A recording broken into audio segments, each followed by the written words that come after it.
बिना शब्द नहीं जीव उबारा। शब्द गहे सो पंथ चलावे, बिना शब्द नहीं सत्य लखावे। शब्द गहे सो भवजल पारा, बिना शब्द बूढ़े मझधारा। जो शब्द को नहीं समझ पाएंगे वो भवजल में डूब जाएंगे, चाहे वो किसी गद्दी का क्यों ना हो। ताते वंशन देहु चिताई, जो चाहे निज हित वह भाई। कि तुम ये बात अपने वंशज को बता देना कि इस गलतफहमी में मत रहना कि तुम धर्मदास के पंथ के हो, तुम धर्मदास के वंश के हो तो तुम्हें कोई कुछ नहीं पूछेगा। कोई भी शब्द दे देना, 2 4 5 7 8 10 तुम्हारे मन का है, पार हो जाओगे। ऐसा कोई नहीं है, ऐसा कोई खेल नहीं यहाँ पे। ताते वंशन देहु चिताई, जो चाहे निज हित वह भाई।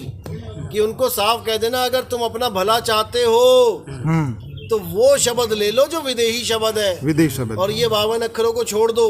अगर वो नहीं छोड़ते हैं तो उनका धर्मदास जी से कोई कनेक्शन नहीं है। क्योंकि धर्मदास जी यहाँ कोई वंशवाद चलाने नहीं आए थे।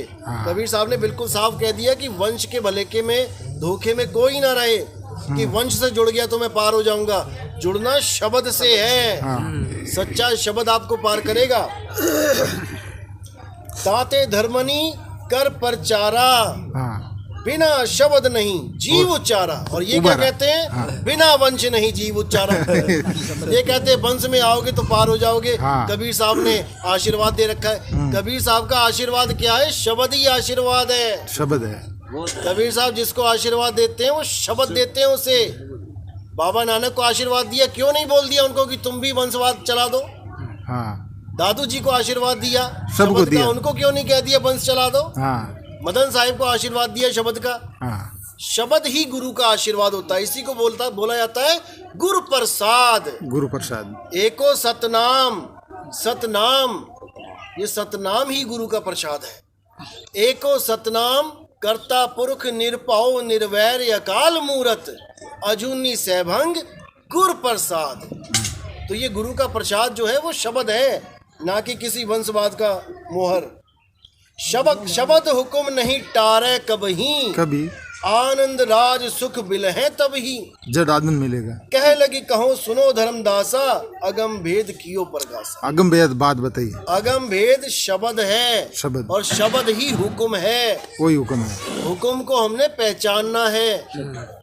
तो साहिब कह रहे हैं अखा आवाजो वेखना बिन कन्ना सुनना, पैरा आवाजो चलना बिन हत्था करना, जीवा आवाजो बोलना, यू जीवित मरना, नानक हुक्म पहचान के तो खसमे न जा मिलना। वो कसम मिलना है, हाँ उस खसम से मिलना है। हुक्म पहचान के। हुक्म क्या है? शब्द हुक्म नहीं टारे कभी, आनंद राज सुख बिल से तभी। यानी ऐसा आनंद में रहोगे अगर शब्द का हुक्म पहचान लोगे कि वो हुक्म है क्या।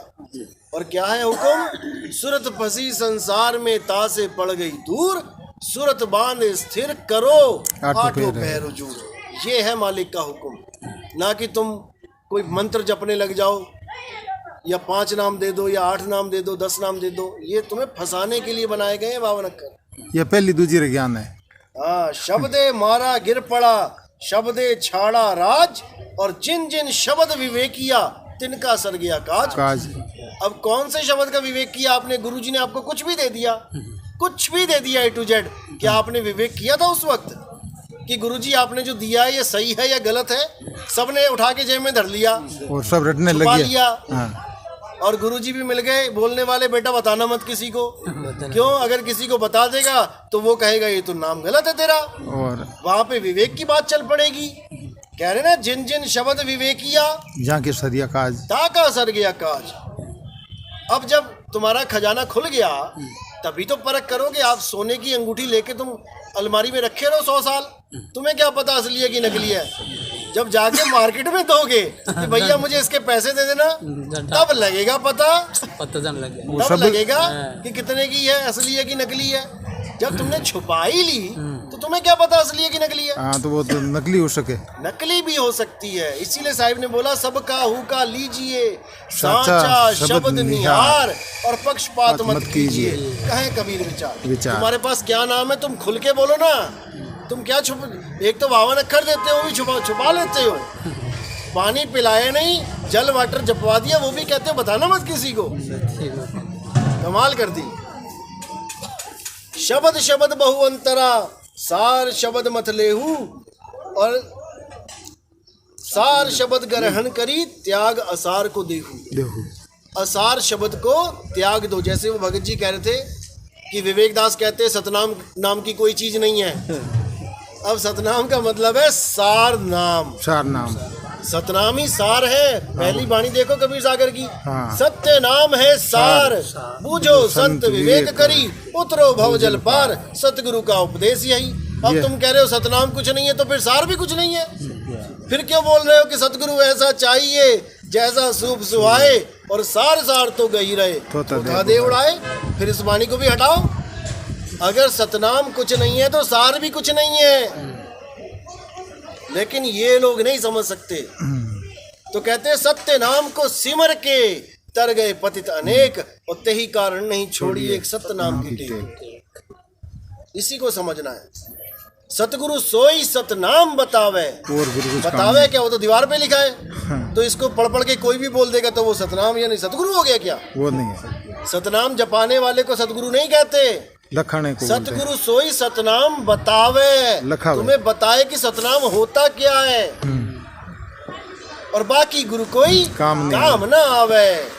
बाकी कोई गुरु तुम्हारे काम आने वाला नहीं। बस तुमने फॉर्मेलिटी के लिए गुरु धारण कर लिया, अंत समय में तुम्हारी ऐसी हालत हो जाएगी जैसे शेर के आगे एक छोटा सा हिरन जो दौड़ भी ना पाए, ऐसे काल पकड़ के खाएगा और बच कोई भी नहीं पाएगा। तो कह रहे बचना चाहो काल जाल से, और चीनो शब्द हमारा। वंश हमारा नहीं बोला उन्होंने, शब्द चीनो मेरा, शब्द चीनो शब्द हमारा, और कहे कबीर अमर कर राखूं जो निज होए हमारा। निज मतलब जो पूरी तरह से मेरा हो जाए। हाँ। वो काल भगवान का नाम गलती से भी ना ले। हाँ। लेकिन यहाँ पे कबीर पंथी ऐसे बैठे हैं जो काल भगवान के क्या उसके बच्चों के भी नाम जपवा देते हैं। काल भगवान का नाम बोला जाता है कि ओम ओम है। हाँ, ओम छोड़ो, नीचे वाले भी कलियंग हरियंग शरियंग भी जपवाने में लगे हुए हैं। कहाँ से तुम निज हो गए भाई कबीर साहब के? पतिव्रता स्त्री होती है, एक पति का नाम लेती है। वो ऐसा नहीं होता टमाटर वाले का भी नाम ले रही है, और गोभी वाले का भी नाम ले रही है, और कपड़े वालों का भी नाम ले रही है, दूध वाले का भी नाम ले रही है। क्योंकि वो लोग कहते हैं कि इन लोगों के नाम लेके आपको ये सहूलतें मिलेंगी, आपको फैसिलिटी मिलेंगी। अरे पतिव्रता नारी एक पति का नाम लेती है, वो पति फैसिलिटी देता है ना आगे। वो सब्जी वाले से सब्जी भी लेके आता है, वो कपड़े वालों से कपड़े भी लेके आता है, वो ज्वेलर से ज्वेलरी भी लेके आता है। उसकी बीवी को किसी का नाम लेने की जरूरत नहीं है। इसलिए साहिब ने बोला है कि एक साधे सब सधे, और सब साधे सब जाए, माली सींचे मूल को फूल पाता जाए। केवल एक जड़ को पानी देता है किसान। कभी देखा उसने कि पत्तों पे पानी लगा रहा हो, डालियों पे पानी दे रहा हो? कभी नहीं देता। वो एक मूल को देता है, और मूल अपने आप ही सबको बांट देती है, सारे खुश हो जाते हैं। तो इसी को समझना है।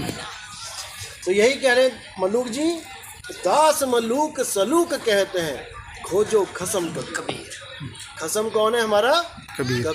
और कबीर वो दाढ़ी वाले खसम मत बना लेना। वो भी नहीं है, वो तो एक दाढ़ी वाला अगर मानोगे तो फिर तो औरतों का खसम हुआ ना, आदमियों का खसम कहाँ से हो जाएगा? हाँ। इसीलिए बोला तुमसे कहूँ मैं नाम विचारी, ना वो ज्योत ना पुरुष ना नारी। वो पुरुष नारी में है ही नहीं।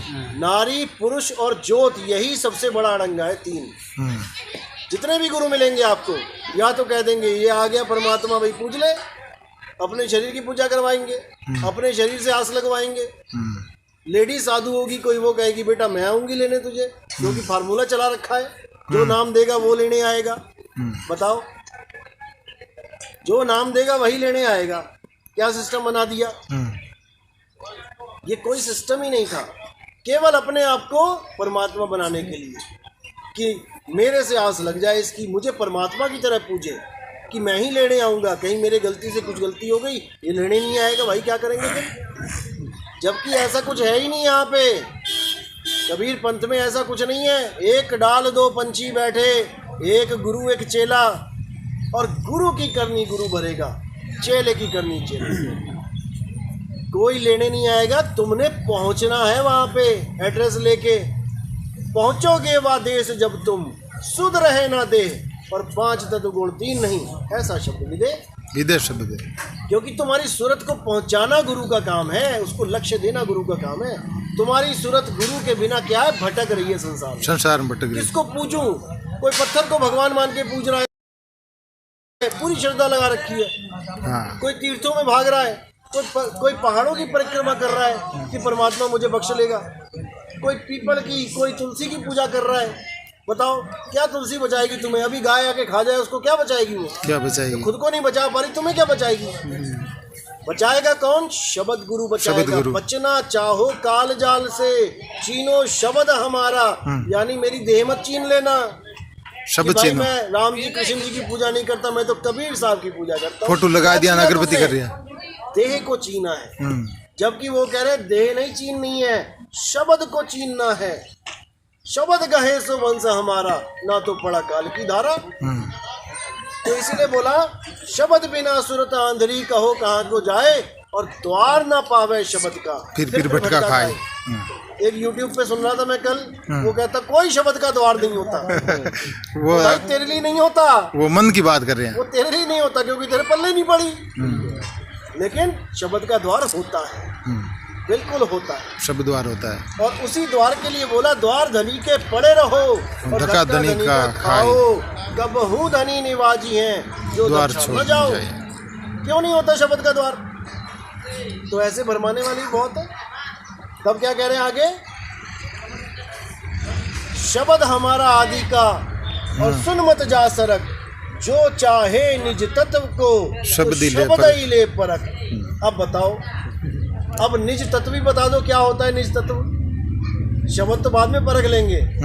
वो कह रहे हैं अगर तुम अपने निज तत्व को परखना चाहते हो तो शब्द को परखो। इस दोहे का मतलब बता दे पूरा, कबीर पंथ जितना भी बैठा हुआ है बता दो कि कौन सा तुम्हारे चेले का निज तत्व है।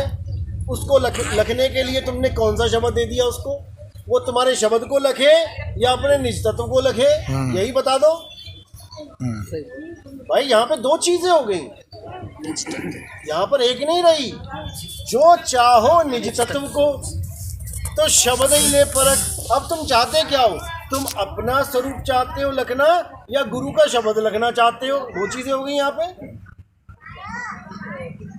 अब इसी में निबेड़ा कर लेना है, क्योंकि जो तुम्हारा स्वरूप है, जो तुम्हारा शब्द है, अरे परमात्मा का भी वही शब्द है। सत्य स्वरूपी नाम साहिब का, सो निज नाम हमारा। हो गया निबेड़ा? यानी परमात्मा का नाम और तुम्हारा नाम एक ही है। एक ही है। अब तुम्हारे गुरु ने दे दिया ओम सोहंग, तो तुम्हें तो काल का नाम दे दिया, तुम्हारा नाम थोड़ी नहीं है। किसी को दे दिया सत सोहंग, तुम्हारा नाम थोड़ी नहीं है। तुम्हारा नाम और परमात्मा का नाम एक ही है, आत्म स्वरूप, और उसका लखाव किया जाता है। सोई गुरु पूरा कहावे, 2 अक्षर का भेद बतावे, एक छुड़ावे। ये जितने भी डुप्लीकेट नाम है, असार नाम है, असत नाम है, इनको छुड़ावे और एक लखावे, सत नाम को लखावे।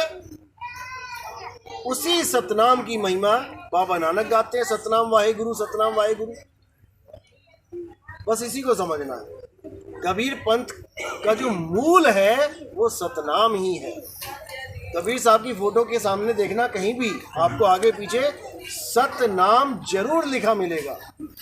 ऐसा हो नहीं सकता। देखो यहाँ पे आधा लिख दिया है सत्य। अब नाम कहाँ चला गया?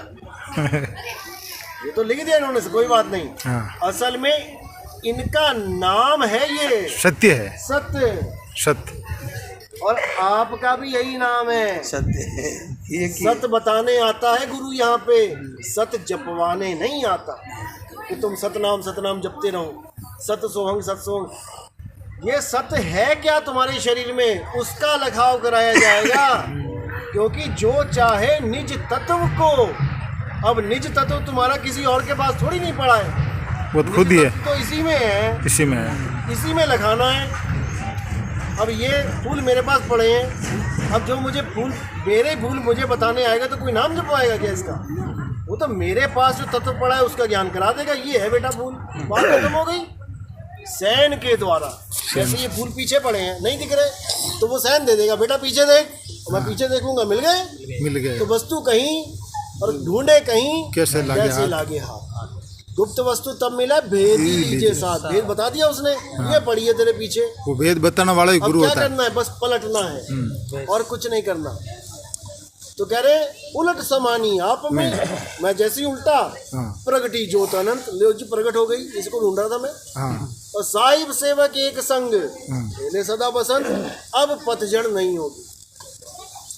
अब ऐसा बसंत आएगा कि अब दोबारा पतझड़ नहीं होगी, बस तुमने अपनी सूरत को पलट लेना है। साहिब सबके पीछे खड़े हैं और सबको देख रहे हैं, और वो बंदा क्या कर रहा है, वो आगे देख रहा है। तो साहिब कह रहे हैं मैं तो देखूं तो ही को, और तू देखे कहीं और लानत ऐसे चित्त पर, एक चित्त दो ठौर। दो ठौर यानी निराकार और साकार। कहते लानत है तेरे ऊपर।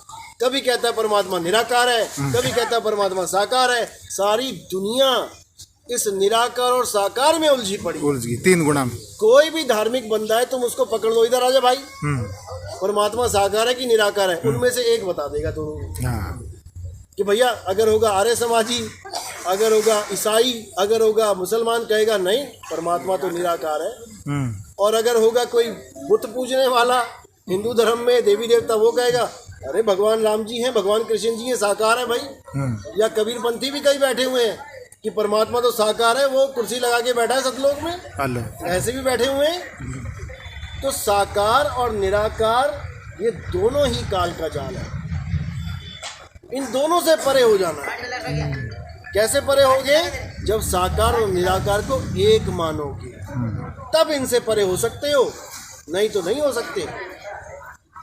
तो इसलिए साहिब ने बोला कि सरगुण कहे तो हूँ नहीं और निराकार भी नहीं, इन दोनों में नहीं हूँ। कोई निर्गुण में रीझ रहा, कोई सरगुण ठहराए, अटपट चाल कबीर की मुँह से कहीं ना जाए।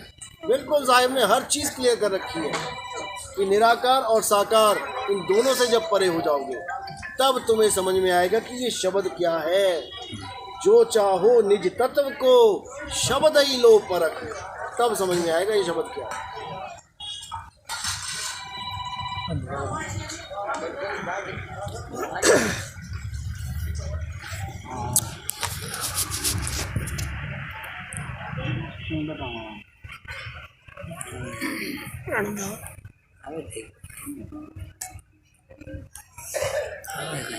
सही क्या है?